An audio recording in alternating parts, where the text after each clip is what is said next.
kita berdoa. Terima kasih Tuhan Yesus, terima kasih untuk nafas kehidupan yang baru yang Tuhan percayakan kepada kami pada hari ini. Engkau telah bangkitkan kami dari tempat tidur kami, dan kami akan memulai segala aktivitas kami.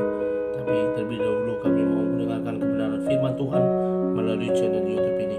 Berbicara bagi kami Tuhan, karena kami telah siap untuk mendengarkan kebenaran firman Tuhan.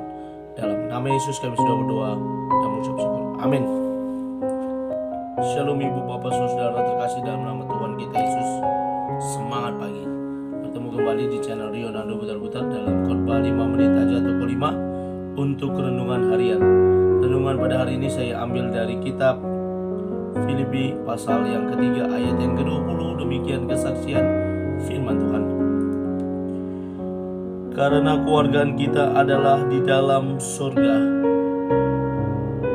dan dari situ juga kita menantikan Tuhan Yesus Kristus sebagai juru selamat. Kewarganegaraan surga. Ibu bapak saudara terkasih dalam nama Tuhan kita Yesus, berbicara tentang kewarganegaraan merupakan jati diri dari seseorang. Ketika kita ditanya apa warga negara kita, maka kita dengan bangga akan menjawab bahwa kita adalah warga negara Indonesia. Warga negara yang kita miliki karena kita lahir, besar, dan kita memiliki sifat-sifat kebudayaan dari ke Indonesia ini, kewarganegaraan Indonesia ini. Itu yang menjadi bagian. Demikian pula ketika Rasul Paulus dalam nats ini berbicara kepada orang-orang yang ada di Filipi, di mana mereka mulai mempersoalkan tentang kewarganegaraan. Karena apa? Pada saat itu bangsa Romawi sebagai bangsa penguasa di dunia ini, termasuk Filipi merupakan daerah kekuasaannya. Bahkan di Makedonia menjadi tempat pendudukan pangkalan militer terbesar yang dilakukan oleh Romawi. Dan ketika di sana dikuasai oleh bangsa Romawi, orang-orang Filipi pun ikut-ikutan ketika mereka memiliki kewarganegaraan Roma, maka sering disalahgunakan. Karena apa? Ketika seseorang memiliki kewarganegaraan Romawi, maka dia memiliki sesuatu yang spesial.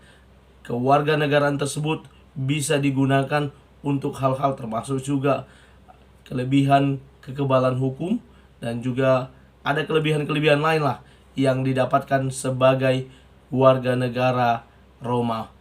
Hal inilah yang membuat Rasul Paulus dalam nasihat-nasihatnya kepada jemaat di Filipi mengingatkan kepada mereka tidak mempersoalkan soal kewarganegaraan yang hanya di dunia ini. Karena apa?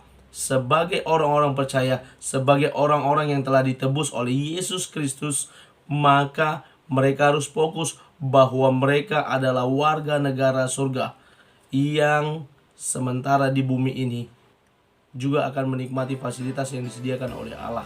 Bahwa berkat-berkat Allah, pertolongan Allah akan dinyatakan juga di dunia ini sebagai anak-anak Tuhan. Dia Tuhan pemilik surga, di mana kita dicatat di dalam buku kehidupan sebagai orang-orang yang akan menghuni surga nantinya. Kita juga di dunia ini tetap diperdulikan oleh Allah. Allah tidak akan membiarkan kita sendiri selama di bumi ini. Di bumi ini Allah tetap memperhatikan kita, karena Dia Tuhan yang menemani kita baik hari ini, besok, sampai selama-lamanya. Sebagaimana amanat agung Tuhan Yesus, bahwa percayalah aku akan menyertai kamu sampai dengan akhir zaman. Bagaimana Tuhan Yesus telah berjanji kepada kita. Karena itu ibu bapak saudara terkasih dalam nama Tuhan kita Yesus, kiranya firman Tuhan ini boleh mengingatkan kita bahwa kewarganegaraan kita adalah kewarganegaraan yang telah dicatat di surga sebagai orang-orang yang berkewarganegaraan surga. Mari kita tunjukkan jati diri kita sebagai orang-orang yang memang memiliki kewarganegaraan. Kita adalah orang-orang spesial yang telah ditebus dalam Yesus Kristus. Rasul Paulus melanjutkan nats ini dengan berkata, dari situ juga kita menantikan Tuhan Yesus Kristus sebagai juru selamat. Bahwa Yesus Kristus juru selamat yang telah menebus kita, yang senantiasa menjaga kita. Mari kita teladani Dia.